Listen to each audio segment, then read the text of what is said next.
कहते हैं कि मंजिलें उनको मिलती हैं जिनके सपनों में जान होती है, पंखों से कुछ नहीं होता, हौसलों से उड़ान होती है।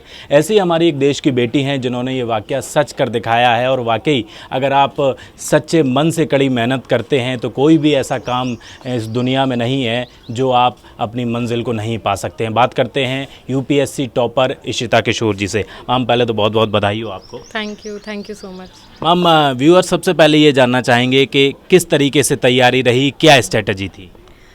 जी बहुत लंबी जर्नी थी ये एंड क्योंकि इतना ज़्यादा सिलेबस होता है तो एक स्ट्रैटेजी बनाना शुरुआत में बहुत ज़रूरी होता है। एक पूरा सिलेबस का ओवरव्यू लेके चली थी। अपने पहले ईयर को डिवाइड किया, मंथ्स को डिवाइड किया, वीक्स को डिवाइड किया और फिर हर दिन को भी डिवाइड किया। तो ऐसे धीरे धीरे वो ब्रेक डाउन किया एंड पूरा सिलेबस कवर किया। बीच में आपने जॉब भी की, प्लेसमेंट हो गया था आपका, तो ये जो लंबी जर्नी कब दिमाग में आया कि हाँ यूपीएससी ही क्रैक करना है?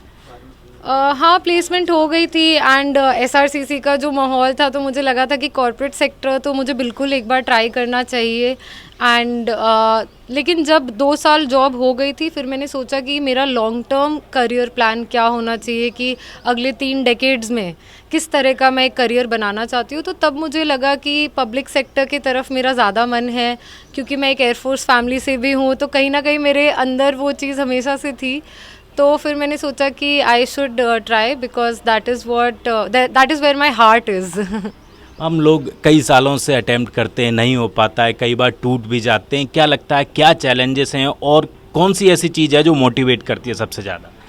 जी ये मेरे साथ भी बिल्कुल ऐसा ही कुछ था। कई बार 2 बार ही मेरा प्रीलिम्स क्लियर नहीं हुआ। टूटते तो हम है ही, क्योंकि जब हम पूरे साल पढ़ाई करते हैं और हम पहले स्टेज पे ऐसे आउट हो जाएं तो बहुत ज़्यादा बुरा लगता है। और फिर अगले पूरे साल भी तैयारी की और फिर से पहले स्टेज पे आउट, तो डर भी बहुत लगता है, बुरा भी बहुत लगता है।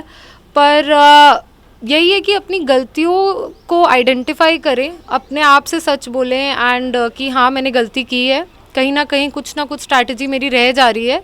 तो वो एक ह्यूमिलिटी बहुत ज़रूरी है कि हाँ मैं गलत हूँ और उन गलतियों को ढूंढना और उनको इम्प्रूव करना, उसी से फिर जर्नी में आगे बढ़ते हैं। मैम हिंदी इंग्लिश का एक बैरियर ज़रूर बताया जाता है, तो क्या लगता है आपको जो लोग सीबीएसई से या हिंदी बोर्ड से जो आते हैं उनके लिए क्या चैलेंजेस हो सकते हैं?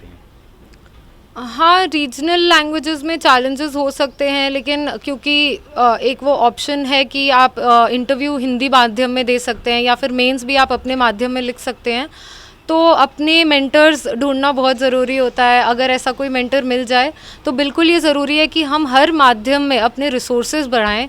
तो ये तो बिल्कुल हमारी यूनिवर्सिटीज़ में ऐसा हो कि हर माध्यम में पढ़ाई हो, तो हर माध्यम से बच्चे आगे बढ़ पाएंगे। हम इंटरव्यू में क्या ऐसे सवाल रहे या कुछ आप शेयर करना चाहें?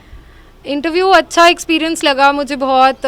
लोगों ने तो बहुत डराया था बट वैसा बिल्कुल नहीं था। बहुत ही कॉर्डियल और ऐसे बातचीत का ही माहौल था, तो उन्होंने मुझे बहुत कंफर्ट किया। और जो हमारे आसपास चीज़ें हो रही है उन्हीं पे चर्चा हुई थी। इंडो चाइना का जो बॉर्डर इश्यूज़ उस वक्त काफ़ी हो रहे थे, तो उस पे बात हुई थी कि अरुणाचल प्रदेश में क्या हो रहा है। और इस बारे में बात हुई थी कि हमारा रिसर्च कल्चर, जैसे आपने कहा कि इंडिया में एजुकेशन को हम कैसे हर मीडियम में इम्प्रूव कर सकते हैं, तो ये बात मैंने वहाँ भी कही थी कि अगर हर लैंग्वेज में पढ़ाई हो पाए तो बच्चा हमेशा अपनी लैंग्वेज में, अपनी मदर टंग में सोचता है सबसे पहले। तो अगर उसकी इनक्विजिटिवनेस बचपन में बढ़ जाए तो वो हमेशा साथ देगी।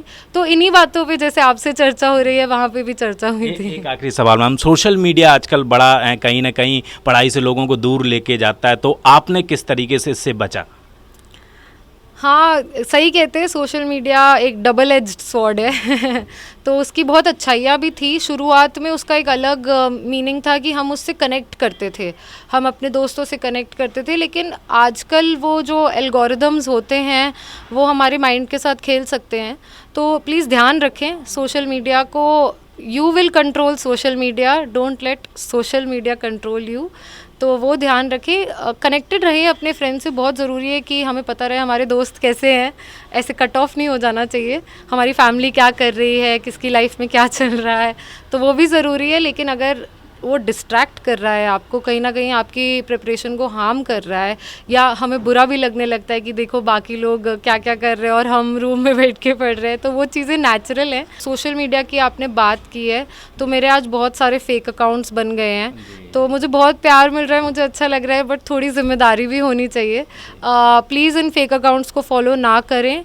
मेरा जो ऑफिशियल अकाउंट है, मैंने दोनों ही ऑफिशियल अकाउंट्स बना लिए हैं, एंड इशिता किशोर _IAS 2022 ये मेरा आईडी है। प्लीज़ सिर्फ इसे ही फॉलो ये करें। फेसबुक का है, ट्विटर का, दोनों इंस्टाग्राम में है इशिता किशोर _IAS 2022 और ट्विटर पे है इशिता _किशोर_। यही 2 अकाउंट है, इसके अलावा मेरा कोई और अकाउंट नहीं है, तो प्लीज़ उन चैनल्स को फॉलो ना करें। बात करने के लिए बहुत बहुत शुक्रिया मैम। कैमरा पर्सन चंदन के साथ नोएडा से हृदय यादव, न्यूज़ पॉइंट।